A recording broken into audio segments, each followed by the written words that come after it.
میں قرآن میں کہاں ہوں؟ اس ضمن میں علماء کرام ایک واقعہ نقل کرتے ہیں. ایک محدث گزرے ہیں جن کا نام ہے ابو عبداللہ محمد بن نصر مروزی بغدادی. انہوں نے ایک کتاب لکھی جس کا نام تھا قیام اللیل. اس کتاب میں وہ ایک جلیل القدر تابعی اور عرب کے سردار احنف ابن قیس کے بارے میں ذکر کرتے ہیں کہ وہ ایک دن بیٹھے ہوئے تھے کہ قرآن کی آیت ان کے سامنے پڑھی گئی کہ لقد انزلنا الیکم کتابا فیہ ذکرکم افلا تعقلون. ہم نے تمہاری طرف ایسی کتاب نازل کی ہے جس میں تمہارا تذکرہ ہے، تو کیا تم نہیں سمجھتے ہو؟ جب انہوں نے یہ آیت سنی تو اچانک چونک پڑے اور کہا کہ ذرا قرآن مجید تو لاؤ، اس میں میں اپنا تذکرہ تلاش کروں اور دیکھوں کہ میں کن لوگوں کے ساتھ ہوں اور کن لوگوں سے مجھے مشابہت ہے. انہوں نے قرآن مجید کھولا.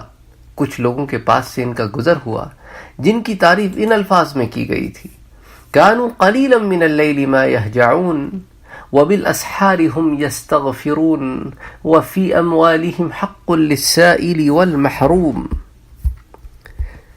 یہ وہ لوگ ہیں کہ رات کے تھوڑے حصے میں سوتے ہیں اور اوقات سحر میں بخشش مانگا کرتے ہیں، اور ان کے مال میں مانگنے والے اور نہ مانگنے والے دونوں کا حق ہوتا ہے.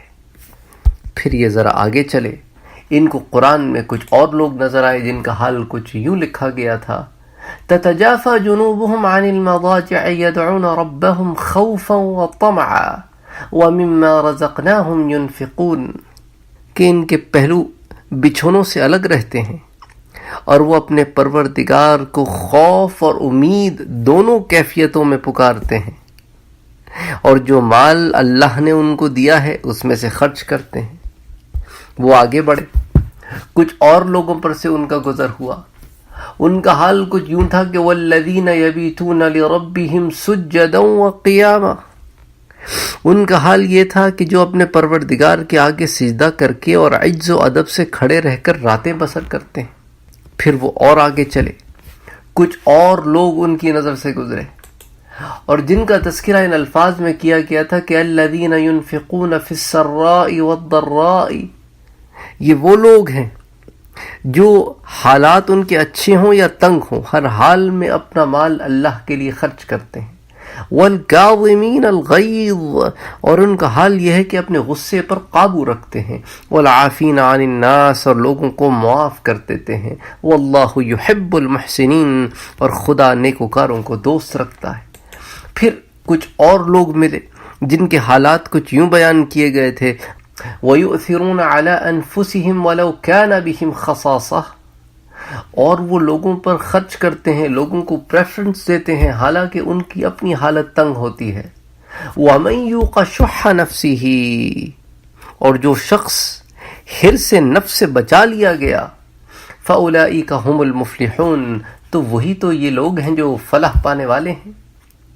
پھر آگے چلے تو کچھ لوگوں کی یوں زیارت ہوئی جن کے اخلاق کچھ یوں بیان کیے گئے تھے: والذین یجتنبون کبائر الاثم. اور یہ وہ لوگ ہیں جو بڑے بڑے گناہوں سے اپنے آپ کو بچاتے ہیں. والفواحش. اور فحش سے بھی اپنے آپ کو بچاتے ہیں. وَإِذَا مَا غَضِبُوا هُمْ يَغْفِرُونَ. اور ان کا عالم یہ ہے، ان کا حال یہ ہے کہ جب ان کو غصہ آتا ہے تو معاف کر دیتے ہیں. پھر آگے چلے تو ان کو ایک الگ طریقے کے لوگ نظر آئے جن کا راستہ ذرا بدلا بدلا تھا. ان کا حال یہ تھا کہ انہم کانوا اذا قیل لهم لا الہ الا اللہ یستکبرون. ان کا حال یہ تھا کہ بالکل الٹ حالت کے لوگ تھے. ان کا حال یہ تھا کہ جب ان سے کہا جاتا ہے کہ خدا کے سوا کوئی معبود نہیں تو غرور کرتے ہیں. وَيَقُولُونَ أَإِنَّا لَتَارِكُوا آلِهَتِنَا لِشَاعِرٍ مَجْنُونٍ.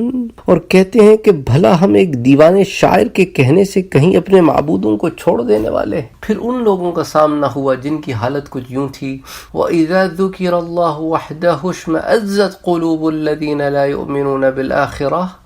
یہ وہ لوگ ہیں کہ جو آخرت پر ایمان نہیں رکھتے، اور جب خدائے واحد کا ذکر ہوتا ہے تو ان کے دلوں میں کجی آ جاتی ہے، یہ اسے پسند نہیں کرتے.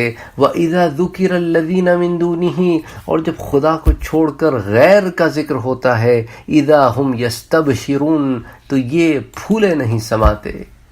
اور پھر کچھ اور لوگوں کے پاس سے گزر ہوا جن سے پوچھا گیا کہ ما سلککم فی سقر، کہ تمہیں وہ کیا چیز تھی جو جہنم کے سقر والے حصے میں لے آئی؟ تو کہنے لگے قالوا لم نک من المصلین، ارے ہم تو وہ تھے جو نمازیں نہیں پڑھتے تھے، ولم نک نطعم المسکین، ہمارا تو یہ حال تھا کہ ہم مسکینوں کو کھانا بھی نہیں کھلاتے تھے، وکنا نخوض مع الخائضین، اور ہم ان لوگوں میں سے تھے جو جھوٹ سچ باتیں بنانے والوں کے ساتھ باتیں بنایا کرتے تھے، وَكُنَّا نُكَذِّبُ بِيَوْمِ الدِّينِ، اور ہم روز جزا کو جھٹلاتے تھے، حَتَّى أَتَانَا الْيَقِينَ، یہاں تک کہ ہم نے اسے دیکھ لیا اور یقین آ گیا، لیکن اب سب کچھ بیکار ہے۔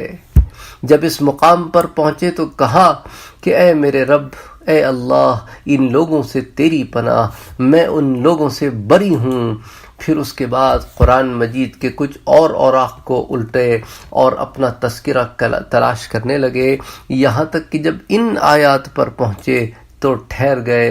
وَآخَرُونَ اعْتَرَفُوا بِذُنُوبِهِمْ، اور کچھ اللہ کے ایسے بندے بھی ہیں جو ایکنالج کرتے ہیں، جو اعتراف کرتے ہیں اپنے گناہوں کا، خَلَطُوا عَمَلًا صَالِحًا وَآخَرَ سَيِّئًا، ان کے اعمال میں ملے جلے عمل ہیں، بعض اچھے عمل ہیں اور بعض خراب عمل ہیں، عَسَى اللَّهُ أَن يَتُوبَ عَلَيْهِمْ، لیکن وہ اللہ عز و جل کی طرف لوٹنے والے ہیں، تائب ہیں، توبہ کرنے والے ہیں، اپنے گناہوں پر نادم ہیں۔ ان اللہ غفور الرحیم، بے شک اللہ ہی ہے جو گناہوں کو بخشنے والے اور غفور بھی ہیں اور رحیم بھی ہیں۔ جب اس مقام پر پہنچے تو ان کی زبان سے بے ساختہ نکلا، ہاں ہاں بے شک یہی میرا حال ہے۔ تو یہاں اس بات کی شدید ضرورت ہے کہ جہاں قرآن کریم کا مطالعہ کیا جاتا ہے وہاں قرآن کی آیتوں پر غور کرنا چاہیے اور دیکھنا چاہیے کہ قرآن آخر مجھ سے کیا کہنا چاہتا ہے۔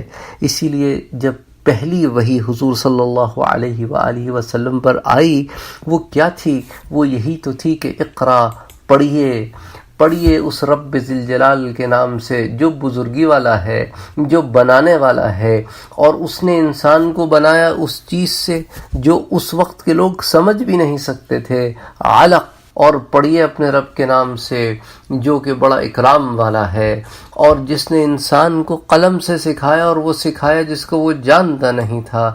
تو یہ پہلی وحی میں یہ جاننے اور علم کی بات اور پڑھنے لکھنے کی بات اسی لیے بیان کی گئی کہ اس قرآن پر غور کیا جائے۔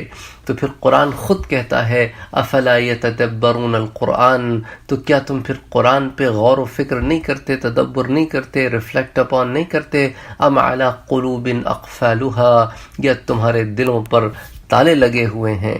تو جو علماء ہیں ان کا کیا ہی مقام ہے۔